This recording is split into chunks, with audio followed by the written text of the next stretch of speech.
What's up, coaster fans? Today we're going to take it down a notch and talk about something a little depressing. Coasters I didn't get to ride on my cross-country trip.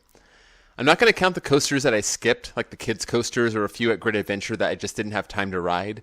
And I'm also not going to cover the park that I missed due to weather, Busch Gardens Williamsburg. These are the rides that I fully intended to ride on the day that I visited, but they were closed. Some of these I've ridden before, but most I have not.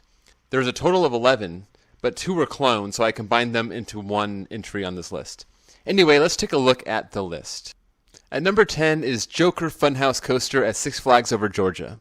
This Chance Rides coaster looks like one of the more interesting family coasters out there, just in terms of the setting and the interesting interactions with the structures around it. But it is, after all, a family coaster, so that's why it ranks last on this list. Number 9 is Half Pipe at Elitch Gardens.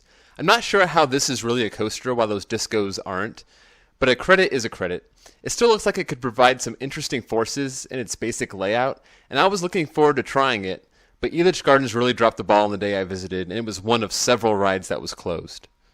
At number 8 is Goliath at Six Flags New England. Now, I have ridden this before in 2015, and of course many times when it was at my home park of Six Flags Magic Mountain.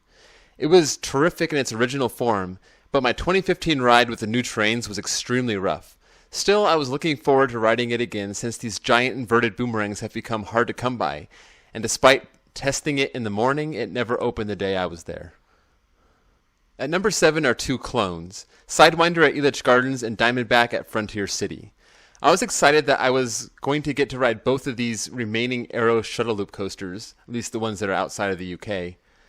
And when Sidewinder failed to open on my first day of the trip, I knew at least there was going to be one more at the end of the trip. But when I got to Frontier City on the final Friday of the trip, Diamondback was closed as well. These coasters are simple but look like they could be a lot of fun, and I was really looking forward to getting on one. It makes me wonder if these have maintenance issues or if the parks they're in are just lazy. And number 6 is Flying Turns at Knoebels. Here's another unique coaster I was looking forward to riding, but it wasn't to be. I was at Knoebels on a miserable rainy day, and frankly, I felt lucky that any of the rides were even open. I imagine that Flying Turns may have trouble in the rain because of the water buildup in the track. I'm not sure if that's the reason why it was closed, but it makes sense. This wooden bobsled coaster is a rare credit that I was disappointed that I couldn't get. At number 5 is the first coaster on this list that I knew would be closed, Skyrocket at Kennywood. The park needed to order some parts overseas for this, and it had been closed for at least a month before my trip. It looks like a solid ride, and it's the only launch coaster in the park. Kennywood could have really used this in their lineup to go along with the classic Woodies, Exterminator, and Phantom. But I'm sure I'll be back at Kennywood one day to ride Steel Curtain, and I'll finally get on this. Coming in at number 4 is Mamba at Worlds of Fun.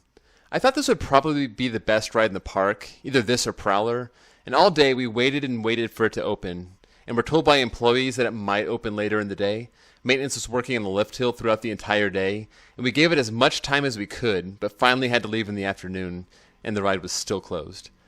I was unimpressed with Prowler, so I think this could have been the best ride in the park, but I won't know until I actually get back here. At number 3 is another coaster I've ridden before, Volcano at King's Dominion. This is another coaster that I knew would be closed for the season, so between the fact that I've ridden this and the fact that its closure wasn't a surprise, it wasn't that much of a heartbreaker. That being said, this was in my top 50 list as of last year, and it used to be the best coaster in the park, so this is a super fun, unique launched Intamin looper, and it would have added a lot to my time at King's Dominion. Coming in at number 2 was the biggest surprise disappointment of the trip, Thunderhead at Dollywood. I rode this in 2016 and is one of my favorite GCIs. Given the other Woody in the park being perpetually shut down, I was looking forward to riding the second best ride in the park. For some reason, it was down the day I went, so that was really the final nail in the coffin. That was my not-so-great day at Dollywood. If Thunderhead was my number 2, I'm sure you can figure out my number 1. Yes, it's Lightning Rod at Dollywood.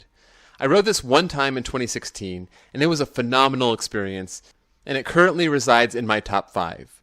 Dollywood was scheduled to be in the last week of my trip, so when I left, I thought I'd finally be able to get that second ride on Lightning Rod. However, about 10 days before I arrived, I learned the ride had been down for a couple weeks, and it suddenly didn't look good for me. Of course, when I got there, it was down, and it'll stay down for the rest of the season. So who knows what the future holds for this coaster? It's hard to believe that it's anything good, or better than what it was when I rode in 2016.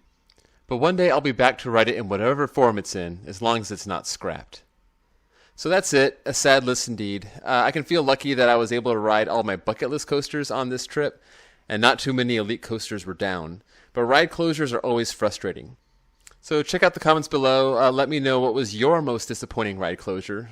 And also be sure to like this video, subscribe to my channel, and I'll see you guys all later.